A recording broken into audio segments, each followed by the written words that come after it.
Magandang buhay mga mag-aaral. Ako si Teacher Delia Esteban, ang inyong guro sa Araling Panlipunan 9, Economics.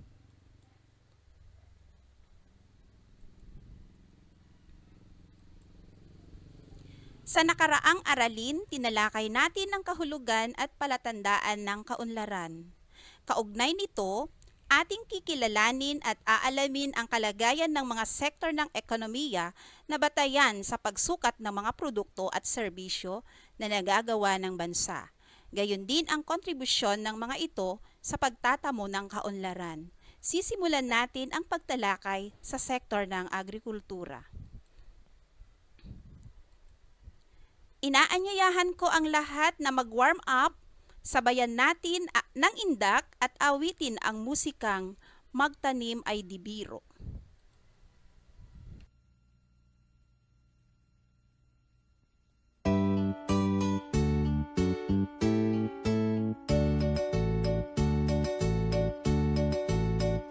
Magtanim ay di biro, maghapong nakayuko, di man lang makaupo, di man lang makatayo. Braso ko'y namamanhid, baywang ko'y nangangawit, hindi ko'y namimiti sa pagkababad sa tubig. Sa umaga pagkising, ang lahat iisipin, kung saan may pananim, may masarap na pagkain. Braso ko'y namamanhid, baywang ko'y nangangawit, hindi ko'y namimiti sa pagkababad sa tubig. Halina, halina, mga kaliya, tayo'y magsipag unat-unat, magpanibago tayo ng landas, para sa araw ng bukas, para sa araw ng bukas.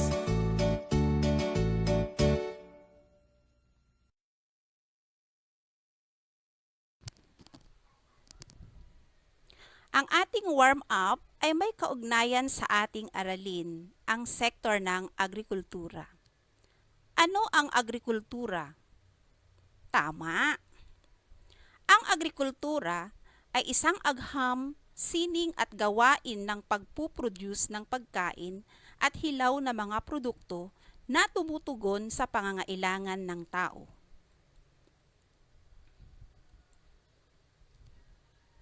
Magbigay nga kayo ng mga bansang agrikultural. Tama! Ang ating bansang Pilipinas, isa sa maituturing na bansang agrikultural. Ang Pilipinas ay isang bansang agrikultural dahil malaking bahagi nito ang ginagamit sa mga gawaing pang-agrikultura. Malaking bilang ng mga mamamayan ang nasa sektor na ito ng ekonomiya. Malaking bahagi ng ekonomiya ay nakadepende sa sektor ng agrikultura. Sinasabing ito ang nagtataguyod sa malaking bahagdan ng ekonomiya dahil ang lahat ng sektor ay umaasa sa agrikultura upang matugunan ang pangangailangan sa pagkain at mga hilaw na sangkap na kailangan sa produksyon o sa paglikha ng bagong produkto. Nahati ang sektor ng agrikultura sa 4 na sub-sektor. Una, paghahalaman. Ikalawa, paghahayupan. Ikatlo, pangingisda. At ikaapat, paggugubat.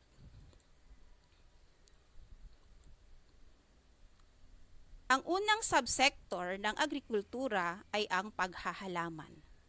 Ang paghahalaman ay may kaugnayan sa pagtatanim ng iba't ibang uri ng halaman. Pangalawa, pangingisda. May kinalaman ang pangingisda sa pag-aalaga ng iba't ibang uri ng isda at mga anyong tubig. Ikatlo, paghahayupan. May kinalaman sa pag-aalaga ng iba't ibang uri ng mga hayop. At ikaapat, paggugubat. may kinalaman sa mga gawain na nakapagpuproduce ng mga produkto na nagmumula sa gubat, halimbawa, tabla na ginagamit bilang kagabitan sa ating mga tahanan. Ginagawang mga mesa, upuan, kabinet at marami pang iba. Talakayin natin ang unang subsector ng agrikultura, ang paghahalaman. Maraming mga pangunahing pananim ang bansa tulad ng palay, mais, niyog, tubo, saging, pinya, kape, mangga, tabako at abaka. Ang mga pananim na ito ay karaniwang kinukonsumo sa loob at labas ng bansa.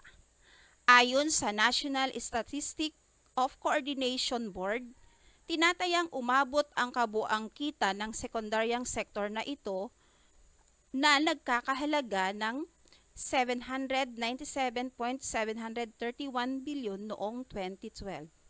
Ito ay nagmula sa mga produktong palay, mais at iba pang pangunahing pananim ng Pilipinas. Sa madaling salita, ang napuproduce na produkto sa subsector ng agrikultura na paghahalaman ay hindi lamang kinukonsumo sa loob ng bansa. Yung labis sa ating pangangailangan ay iniluluwas sa ibang bansa. Sa ganitong paraan, nakakatulong ito sa pag-unlad ng ating pambansang ekonomiya. Ikalawang subsector ay ang paghahayupan. Ang paghahayupan ay binubuo ng pag-aalaga ng kalabaw, baka, kambing, baboy, manok at pato. Layunin ng paghahayupan ang pagsuplay ng ating mga pangangailangan sa karne at iba pang pagkain. Paghahayupan ay gawaing pangkabuhayang kinabibilangan ng ating mga tagapag-alaga ng hayop. Ang mga produkto na nagmumula sa subsektor ng agrikultura na paghahayupan ay malaking tulong upang makatulong sa pagtustos sa ating pangangailangan lalo na sa pagkain at marami pang iba. Ikatlong subsektor ng sektor ng agrikultura ay ang pangingisda. Itinuturing ang Pilipinas bilang isa sa mga pinakamalaking tagapagtustos ng isda sa buong mundo. Samantala, ang pangingisda ay nauuri sa tatlo. Una, komersyal, ikalawa, munisipal, at pangatlo, aquaculture. Bahagi din ng gawaing pangingisda ay ang panghuhuli ng hipon, sugpo at pag-aalaga ng mga damong dagat na ginagamit sa paggawa ng gulaman. Ang komersyal na pangingisda ay tumutukoy sa uri ng pangingisdang gumagamit ng mga bangka na may kapasidad na higit sa 3 tonelada para sa mga gawaing pangkalakalan o pagnenegosyo.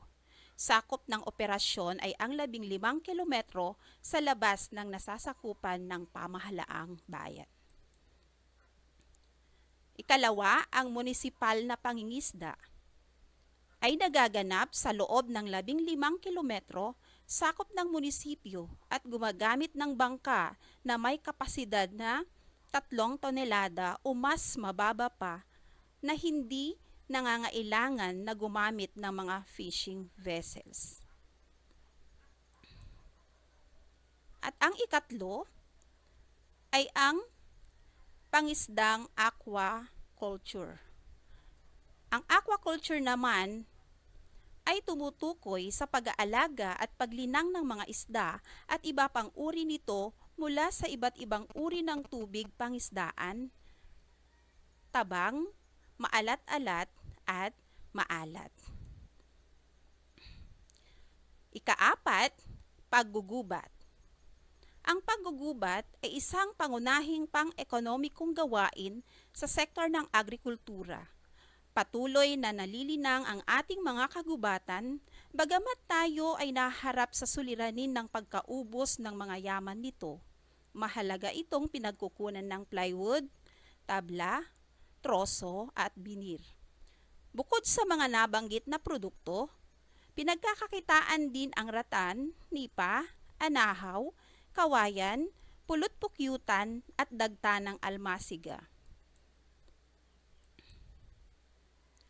Ano-ano ang kahalagahan ng sektor ng agrikultura? Tama, nagtutustos ng pagkain.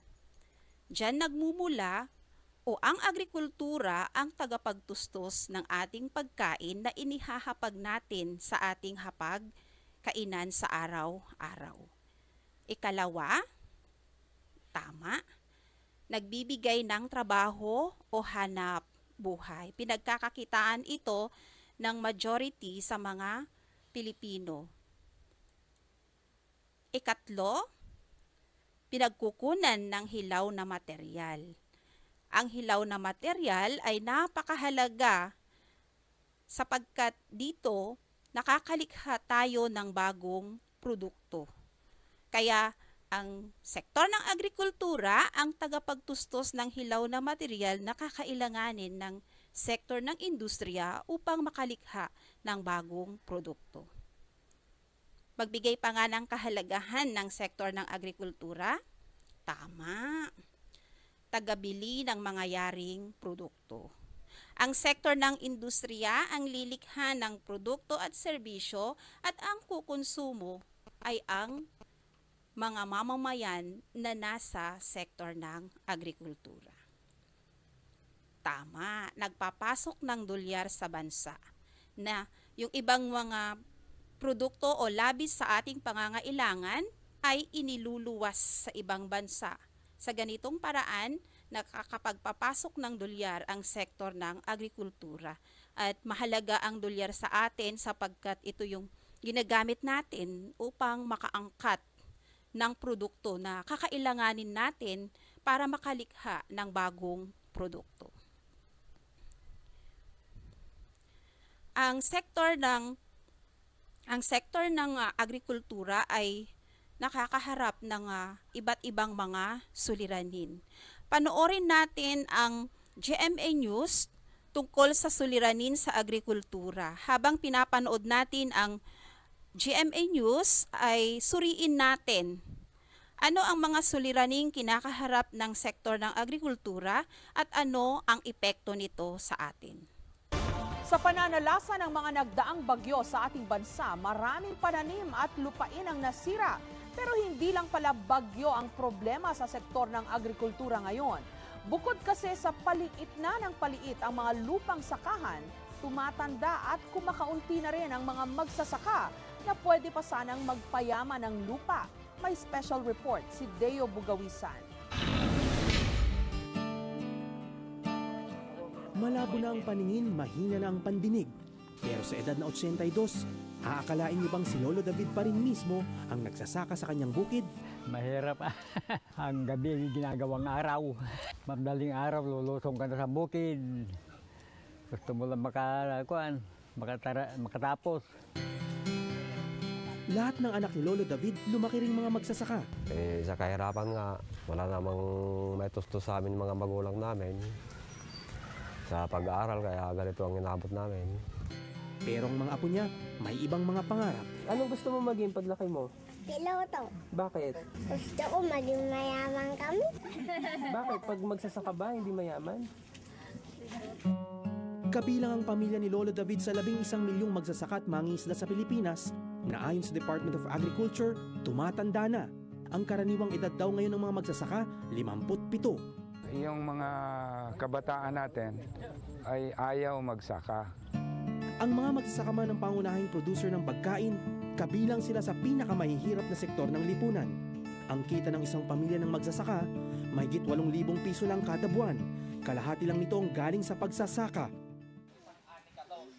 Ang kapatid ni Lolo David na si Lolo Celestino, nagtatanim ng gulay para makabawas sa gastusin ng kanyang mag-anak. Medyo nadigili ang saka at yung mga handa hindi nakakayang kung yung masusungko mo lang na magtanim. Kulang ang manananim. Bukod sa mga magtatanim, kulang rin daw sila sa gamit. Halos kalahati ng mga bukirin sa bansa, nakaasa pa rin sa tradisyonal na araro sa halip na makabagong makinarya. Kung may magamit mang makina, malaking kabawasan pa raw ang mga ito sa di na nga sumasapat nilang kita. Panay upa, makina, tanim, pataba, gastos lahat yun. Mahigit 2 dekada mula nang ipatupad ang Comprehensive Agrarian Reform Program o CARP, 7 sa bawat 10 magsasaka dito sa Pilipinas, wala pa ring sariling lupa. Bigyan mo ng lupa, kung wala naman siya ng ibang resources needed for farming, wala rin mangyari. So ultimately, baka ibenta niya lang yung lupa. So ma-defeat yung purpose ng land reform. Binigay naman na hulugan, no? Pero mahina yung lupa, kaya napagbili ko rin. Kulang pa raw sa suporta mula sa pamahalaan ang mga maliliit na magsasaka. Sa Thailand, traditionally talagang binibigyan nila ng financial resources ang mga magsasaka through direct or indirect subsidy. Ngayon na lang natin nabibigyan ng attention yung mechanization. Mas mapalad pa nga raw ang mga magsasakang ito mula sa Africa na dumalo sa isang pagtitipon sa Nueva Ecija. Dahil pag-aari raw ng kanilang gobyerno ang lupa, pantay itong ipinapagamit sa bawat magsasaka sa kanilang bansa. Farmers do benefit from their land because they are free to cultivate the crops and sell it. Dagdag pa sa problema ng tumatandang populasyon ng magsasaka, lumiliit din kada taon ang bilang ng mga kabataang kumukuha ng mga kursong may kinalaman sa agrikultura. Very few of them actually go into farming. Well, I think it's partly because in our culture, hindi masyadong glamorous ang farming. Kung yung mga kabataan ayaw na mag-farming, ay saan na tayo kukuha? Pag nag-retire na ito, mga 57 years old natin, sinong papalit? Mula 2006 hanggang 2009, marami nang nawalang manggagawa sa sektor ng agrikultura. Ang lawak ng mga lupaing nataniman, lumiliit din. Kaya ang produksyon ng palay at iba pang pananim sa bansa, pababa ng pababa. Tanong tuloy ng marami, matupad pa kaya ng Administrasyong Aquino ang pangako nitong di na mag-aangkat ng bigas pagdating ng 2013? Para maampat kundi man matugunan ng problema, dinoble ng gobyerno ang panukalang pondo para sa Department of Agriculture sa susunod na taon. Kung maipapakita natin na ang pagpapalay ay isang negosyo, na ikaw ay kikita din, nakikita ko naman na marami sa mga batang henerasyon ang babalik. Deo Bugawisan, GMA News.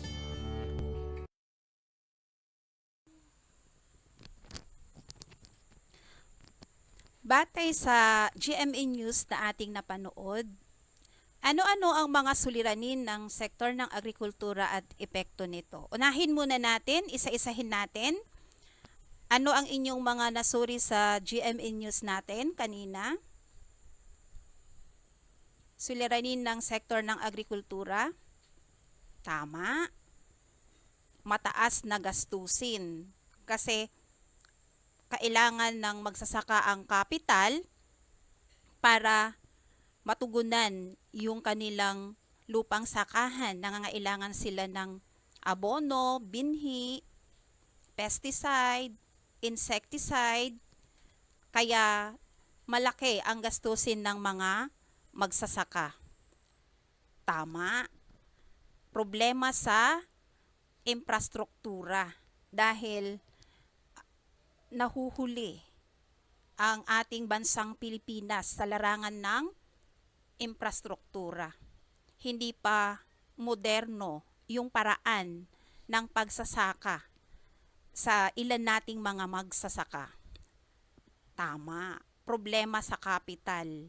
Kasi kailangang mangutang ng mga magsasaka ng kapital para matustusan ang pangangailangan ng kanilang bukirin. At isa sa kalakip na problema o suliranin dito, pag umutang sila, pabigat o pasakit na naman sa kanila yung tubo o interes sa kapital na uutangin. Tama. Masamang panahon kapag nakakaranas tayo ng bagyo, nasisira yung mga pananim ng mga magsasaka at nahihirapan na naman silang makabangong muli o mabawi yung ginastos nilang kapital. Okay, malawakang pagpapalit gamit ng lupa at pagdagsa ng mga dayuhang kalakal. Kasi nga dahil sa globalisasyon, malayang nakakapasok ang produkto ng mga ibang bansa na nagiging kakumpetensya ng mga produkto ng ating mga lokal na magsasaka. Ano pa? Tama, kakulangan sa pananaliksik at makabagong teknolohiya dahil hindi naman focus kasi ng ating mga researcher, hindi focus ng ating mga scholar ang pagsasaliksik sa larangan ng agrikultura. Tama, monopolyo sa pagmamay-ari ng lupa. Halos ang nagmamay-ari ay ang mga mayayamang mamamayan ng Pilipinas. Okay, punan natin ang talahanayan. Talakayin natin, ipagpatuloy natin ang talakayan sa suliranin ng sektor ng agrikultura. Ano yung unang nasuri nating suliranin? Tama, mataas na gastusin. Ano ang epekto nito? Nalulugi ang mga magsasaka sapagkat napakalaki ng kanilang gastusin kung ihahambing sa kanilang kinikita. Kagaya nga ng nabanggit kanina na napakalaki ng pinagkagastusan nila, pambili ng binhi, abono, pesticide, insecticide. Kapag kinuwenta na yung gastusin nila sa kanilang pagsasaka, halos napakaliit na halaga na lang yung natitira sa magsasaka na hindi nakasasapat sa pangangailangan ng kanilang pamilya. Ano pa yung nasuri natin batay dun sa ating napanood na GMA News? Yes, correct. Problema sa infrastruktura. Ano ang epekto nito? Bumababa ang halaga ng produkto sa pamilihan sa pagbaba ng kalidad nito. Kasi nga, yung palay kapag hindi nadala kaagad doon sa dapat bagsakan ng kanilang produkto, maaari itong mapinsala. Kaya bago makarating mula sa bukirin, dadalhin patungo sa kabayanan, nagkakaroon ng reject yung produkto nila. Kaya yung presyo, imbis na maipataas nila dahil class A, medyo naapektuhan yung produkto, kaya bumababa yung kalidad ng kanilang produkto.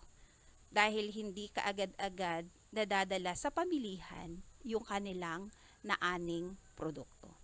Ano yung nasuri nating pangatlo? Problema sa kapital. Tama. Anong epekto nito?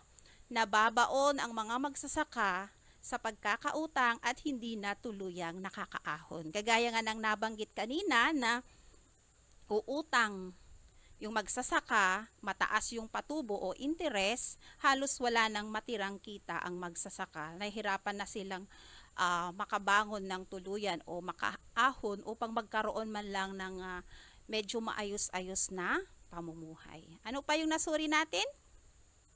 Nasuliranin? Yes, masamang panahon. Lalo na kapag andyan na naman yung mga kalamidad, lalo na ang Pilipinas, madalas tayong dalawin ng bagyo dahil nga sa ating lokasyon na nakaharap tayo sa karagatang Pasipiko. Kaya suking-suki tayo ng mga bagyo. Anong epekto ng masamang panahon? Nasisira ang produksyon ng sektor ng agrikultura tuwing may tagtuyot, malakas ang ulan at mga bagyo, nagiging dahilan ito ng mataas na presyo ng pagkain. Na kapag nasasalanta, nasisira yung mga pananim, ang mangyayari, kokonti ang supply. Kapag mababa ang supply, anong mangyayari? Tataas ang presyo ng mga produkto o presyo ng pagkain. Ano pa yung nasuri natin? Nasuliranin? Tama. Malawakang pagpapalit gamit ng lupa. Anong epekto nito? Pagkaabuso sa lupa at pagkaubos ng sustansya nito, pagbaba ng produksyon. Dahil ang lupa kapag naaabuso yan, nawawala yung sustansya at ano ang epekto nito? Hindi na siya magiging produktibo sa paglikha ng paglikha o hindi na siya nagiging produktibo sa pagbunga ng mga pananim kapag nauubos na ang sustansya ng lupa. Ano pa yung nasuri natin na suliranin sa sektor ng agrikultura? Yes, tama. Pagdagsa ng mga dayuhang kalakal. Ano yung epekto nito? Hindi patas na kompetisyon na nagbubunga ng pagkalugi ng maraming magsasaka. Dahil nga, kagaya nga ng nabanggit natin kanina na dahil sa globalisasyon, malayang pumapasok ang produkto ng ibang bansa, kaya nagiging kakompetensya ng mga lokal na magsasaka ang produkto ng ibang bansa. Hindi pa nila nababawi yung ginastos, tapos yung presyo ng kanilang mga naani mababa. Kaya kailangan na magkaroon ng subsidy dyan ang ating pamahalaan. Ano pa? Meron pa ba? Ayan, tama. Kakulangan sa pananaliksik at makabagong teknolohiya. Anong epekto nito? Iilan lamang ang may kakayahan sa magabagong paraan at hindi pa nga halos inaabot ng modernong kagamitan sa pagsasaka. Nagiging dahilan ito ng mahabang produksyon at kalidad ng produkto. Kagaya nga ng ating nabanggit din na naman kanina na marami sa ating mga magsasaka ay tradisyonal pa rin ang pamamaraan ng kanilang pagsasaka, kaya yung produksyon ay napakahaba ng proseso. Meron man mga modernong magsasaka pero nabibilang lang sa ating mga daliri. At gusto kong idagdag din dyan na yung ating mga kabataan ngayon, hindi nila masyadong binibigyang pansin ang kurso na may kaugnayan sa agrikultura. Kaya hinihikayat ko yung mga mag-aaral, mga kabataan na magkaroon sana tayo ng interes na kumuha ng kurso na may kaugnayan sa sektor ng agrikultura upang pagdating ng panahon, makakatulong tayo kung paano natin mapapaunlad ang sektor ng agrikultura upang pagdating ng panahon, maging produktibo ang ating mga kabataan sa sektor ng agrikultura at patuloy na maiangat ang pambansang kaunlaran. Okay, meron pa. Tama. Monopolyo sa pagmamay-ari ng lupa. Malalaking bilang ng magsasaka ang walang sariling lupang binubungkal at tumatanggap lamang sila ng maliit na sweldo. Kasi karamihan sa ating mga magsasaka ay nakikisaka lamang dahil wala silang mga sariling mga lupang sakahan. Kaya ang ating pamahalaan ay naglungsad ng batas para mabigyan ang mga mahihirap na magsasaka na walang sariling lupang sinasaka sa ilalim ng Batas Republika bilang 6657 ng 1988. Ano ang sinasaad sa batas na ito? Kilala sa tawag na Comprehensive Agrarian Reform Law o CAR na inaprubahan ni dating Pangulong Corazon Aquino noong ika-10 ng Hunyo 1988. Pinasa sa ilalim ng batas na ito ang lahat ng publiko at pribadong lupang agrikultural. Ito ay nakapaloob sa Comprehensive Agrarian Reform Program o CARP. Ipinamamahagi ng batas ang lahat ng lupang agrikultural, anuman ang tanim nito sa mga walang lupang magsasaka. May hangganan ang matitirang lupa sa mga may-ari ng lupa, sila ay makapagtitira ng di hihigit sa 5 hektarya ng lupa. Ang bawat anak ng may-ari ay bibigyan ng 3 hektarya ng lupa kung sila mismo ang magsasaka nito. Ang pamamahagi ng lupa ay isasagawa sa loob ng 10 taon. Kaya nabigyan ng pagkakataon ang ating maliliit na magsasaka na walang sariling lupang sinasaka sa ilalim ng Batas Republika bilang 6657 ng 1988. Hindi sakop ng CARP ang ginagamit bilang liwasan at parke, mga gubat at reforestation area, mga palaisdaan, tanggulang pambansa, paaralan, simbahan, sementeryo, templo, watershed at iba pa. Yung mga nabanggit na yan ay hindi pwedeng ipamahagi sa mga magsasaka na walang lupang sinasaka. Except itong mga nabanggit na ito, hindi sakop ng CARP. Ang mga ano-ano ang mga sangay ng pamahalaan na tumutulong sa sektor ng agrikultura. Magbigay nga kayo ng sangay ng pamahalaan. Tama, DA o Department of Agriculture. Gumagabay sa mga magsasaka ukol sa makabagong teknolohiya at wastong paraan ng pagtatanim. Next. Tama. Bureau of Fisheries and Aquatic Resources. Sinisikap na paunlarin ang larangan ng pangingisda. Next. Correct. Bureau of Animal Industry. Nangangasiwa sa larangan ng paghahayupan. Meron pa ba? Meron pa. Tama. Ecosystem Research and Development Bureau. Nagsasagawa ng pananaliksik sa ecosystem upang magbigay ng siyentipikong batayan sa pangangalaga at ng kapaligiran at yamang gubat.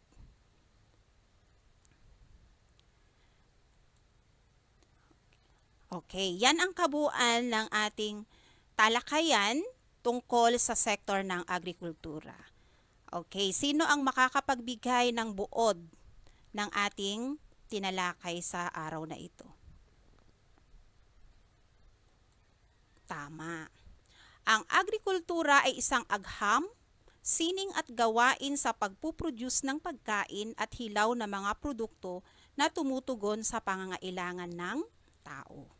Next, ang sektor ng agrikultura ay binubuo ng iba't ibang industriya tulad ng pagsasaka, paggugubat, paghahayupan, pagmamanukan at pangingisda.